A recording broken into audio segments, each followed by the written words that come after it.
Hello viewers, welcome back to my channel Gitanya English Academy. Viewers, again I have come back in front of you for teaching you something into the context of tenses. In my last video, I have already told you, explained you what is simple present tense and where can we use it. Now in this video, I'm going to tell you how to use second tense, and that is present continuous tense. Right? What is present continuous? Present continuous means कोई चीज जो चल रही होती है, means something is going on in the present time, in the current time. Now what could it be? For example, right now I am speaking, I am delivering a lecture, you are listening to me, or my students are listening to me, or somebody else is there who is running on in the park or doing some blah blah things. So basically कोई चीज जो हम अभी कर रहे हैं, it has nothing to do with the past or future, but right now it's going on, it's existing, it's going into the scene. So that is present continuous tense. So I have already mentioned on the board for you, so have a look at it. Present continuous tense obviously talks about ongoing task, currently going work, and the structure of it is already mentioned. You can check the subject plus helping verbs. Now why I have put S over here with S dot V dot, I will tell you again in this video. Reason being, this structure contains more than one helping verb. मतलब इस sentence में अगर आप इससे related कोई भी sentence बनाते हो तो उसमें आपको हेल्पिंग वर्ब के फॉर्म में 3 ऑप्शंस अवेलेबल है. एक इज है, एक एम है और एक आर है. Is, am, are. एंड ये एक पॉइंट है which I need to tell you, address you that is, am, are will be used at a particular spot. Means ये जो इज, एम, आर है वो पर्टिकुलर प्लेसेस पे noun और pronoun के साथ ही यूज होंगे. For example is, he, she, it, one name one noun. कोई भी वन नेम हो जैसे नमन, आरुष, गीतिका, एक ही नाम है तो उसमें इज यूज होगा. एम के साथ आई यूज होगा. एंड सिमिलरली आर है तो उसमें फिर कुछ और यूज होगा, बट डेफिनेटली उसका अपना एक हेल्पिंग वर्ब है. वो क्या है? You, we, they, more than one name और noun. For example, Aarush and Geetika are playing in the park, और boys are playing in the park, more than one noun. Girls are playing in the park, or girls are singing at the stage. So this kind of sentence will be a part, or these kind of sentences I would say will be a part of this particular tense. I hope the concept is clear, but now I'm going to tell you what kind of sentences can you draw with the help of this structure. So here I go. Now I'm going to write down some sentences for you, but before that I will write down the Hindi version of it. Please, इससे क्या होगा? It will help you. Hindi version से क्या होता है कि आपको एक हेल्प हो जाती है. मान लो let's suppose today you are learning the things, maybe through YouTube or from any classroom pattern or through any online podium.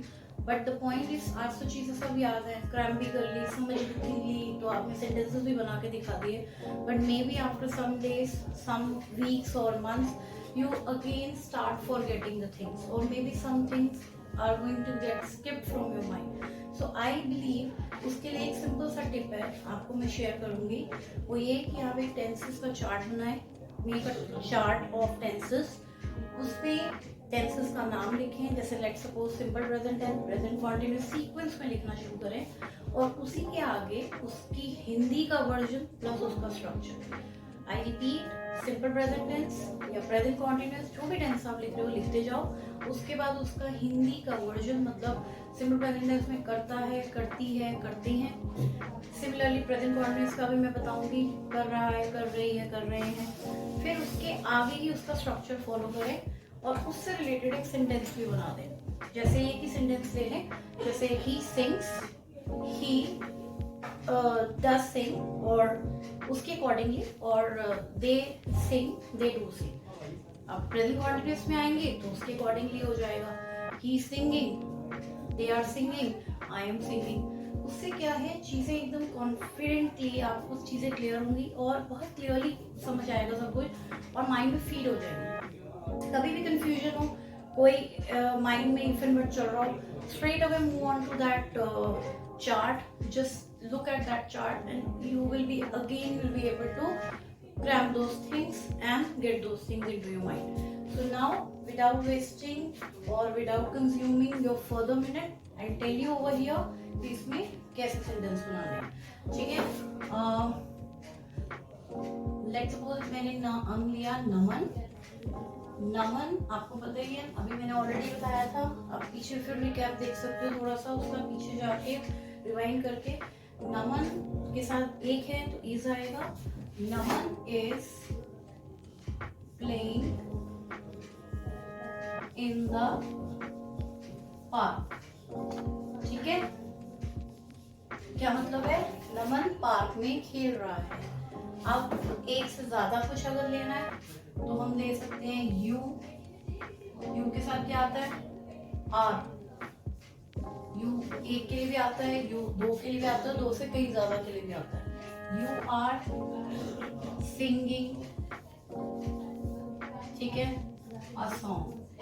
तुम गाना गा रहे हो या तुम गाना गा रही हो, आप गाना गा रहे हैं, आप गाना गा रही हैं।